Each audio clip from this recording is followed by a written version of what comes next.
stopped the world and benefited our national security institutions. Just wondering, isn't the Jason Group a good check on bizarre projects? And are there examples of the Pentagon going forward, excuse me, with a project that they've rejected as bad science? Just for a little bit of background, the Jasons are this group that have been around, I think, since approximately 1960. I forget their exact date of inception. And these are scientists with outside affiliations. Typically, the majority of them are academics. There's about 55 to 60 at one time, lots of Nobel Prize winners. And they've been supported by the Pentagon since about 1960 to do studies on, whatever government agencies choose to do it on. They started off doing a lot on ballistic missile defense, nuclear weapons, have moved into lots of areas. They looked at the hafnium bomb. There's actually a great book out by Anne Finkbeiner on the history of the Jasons, which came out just a few months ago, that talks in great detail about their origins. And one of the hardest things I think that Anne had was, what is the result of a Jason study? Because the Jasons themselves don't necessarily know. There's been examples that I can think of, certainly, where the Jasons have been against something and it goes on. Probably the hafnium bomb is one such example. And the question is, what role have the Jasons historically played in national security? And I think who you speak to, you get a different version. In the hafnium bomb sort of episode, Peter Zimmerman, who was one of the chief enemies of this idea, hired the Jasons to look at it. And certainly he was hiring them with the idea is they're going to show how stupid of an idea it is, and they did. But that said, what the Jasons did was very, very independent and very, very well reasoned and argued. So I think what it says is a lot of times Jasons are hired either to confirm an idea is good or to debunk an idea that people think is bad. What effect they've had is very, very hard to measure because historically the sponsors have not wanted to talk about that. The Jasons themselves say, I think from Anne's book, that their greatest role has been sort of the lemon test, when an idea is really, really bad. They've done some, along with the hafnium bomb, they looked at neutrinos, and a bunch of sort of, bad, not necessarily bad science, but science with some sort of, weird applications that wasn't going to work out. So what impact they've had historically, I think that's still history in the making. Let me ask you a question. There are two parts to it. Part of it is because I know a number of people on Jason. The thing that I find most disturbing is how the military selectively rejects constructive criticism, whether it's SDI or things related to that, or even cold fusion, and yet funding still goes on. And I guess after a while one becomes jaded.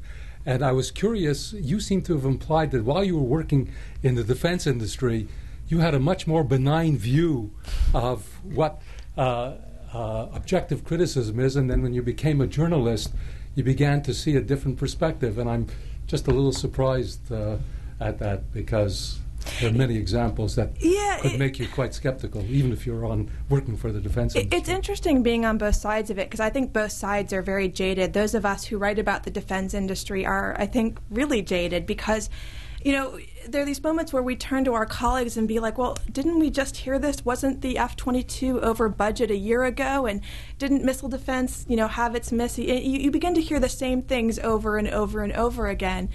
And so maybe the difference on the defense industry side is you hear that same element of being jaded, where a company I had worked for did a lot on countermeasures of missile defense back in the 1980s under Star Wars. And I remember someone in the company saying, oh yeah, we lost our contract because the last thing they ever want to hear about in missile defense are countermeasures, and here we were doing the analysis on countermeasures.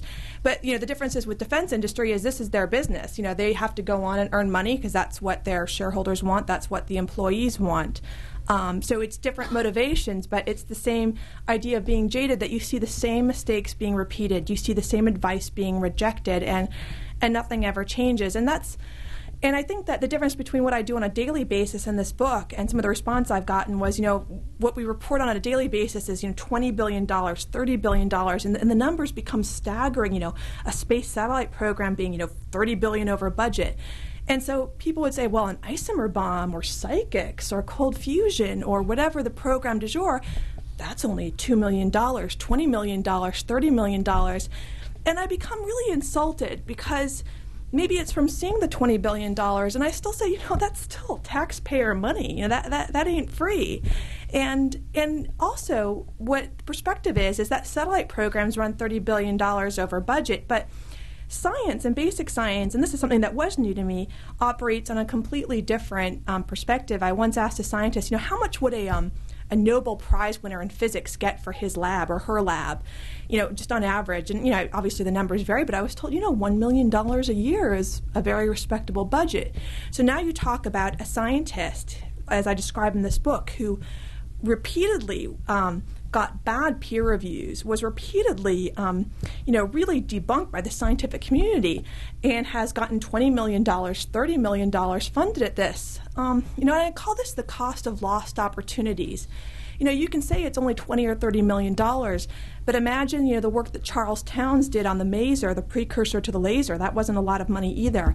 Imagine if rather than funding Charles Towns, we'd funded the guy who said, I have a lightning gun based on a Tesla coil, and it can go across the room and revolutionize warfare. And I've spoken with some of these people, and they're very sincere.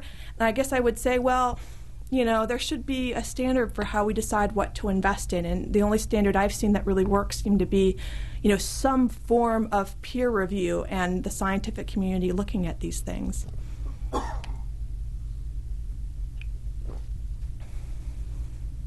Sharon. Hi. More of a general question. Amid some of the recent controversy of the New York Times and other publications publicizing some classified programs that the Bush administration has used in the war on terrorism, I was just wondering what extent, if any, you had in regards to classified or sensitive information in doing the research for this book, and has the research for this book and the recent controversies with the New York Times and the administration, that historical tension between the journalism field and the government, has your research done anything to affect those attitudes?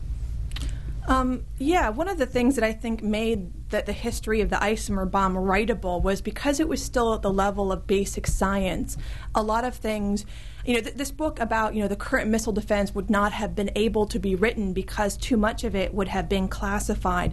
But because the controversy over the isomer bomb was still at the level of basic physics, pretty much none of it was classified, so people were able to speak to me about it, to give me documents. But already I saw that, government officials were marking, emails official use only, sort of a meaningless classification, just to make sure it didn't get out to the press. And towards the end of the book, the program official in the Pentagon responsible for it started to say, well, we're not going to talk about future experiments because these have big national security implications. There are, I'm sure, as you know, many good reasons for things to be classified. I see too much of classification used to hide questionable science, programs that are over budget, programs that people don't want to discuss, weapons that might be embarrassing. So I see examples of that. I think as many, and I'm not alone in saying this, way too many things are classified. Things should be classified to protect national security, not to protect yourself from embarrassment, and that really is the gold standard. My concern about the isomer bomb, and a lot of people have raised this before me, is that it could be continuing on as part of a black or classified program, sort of hidden away from scientific review. That was certainly the case of support for, the CIA and DIA in their research into psychics. It was classified until 1995. And in fact, after the book came out, I've been engaged in a friendly email dialogue with one of the military officials who was behind it, and he said, well, you don't understand, psychics were used operationally by the military, but a lot of that's still classified, so if you only knew what they really did, you would realize that psychics were great. And how do you answer that? I don't know. I'm still trying to think about that.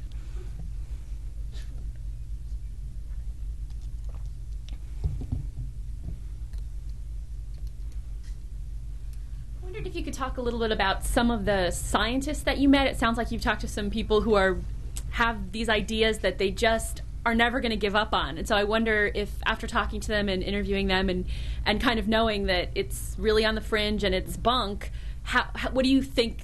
Are they just going to cling to these ideas until their dying breath and pray that they get funded? Or what would you hope for those people, and what do you think will happen for them in the future? Yeah,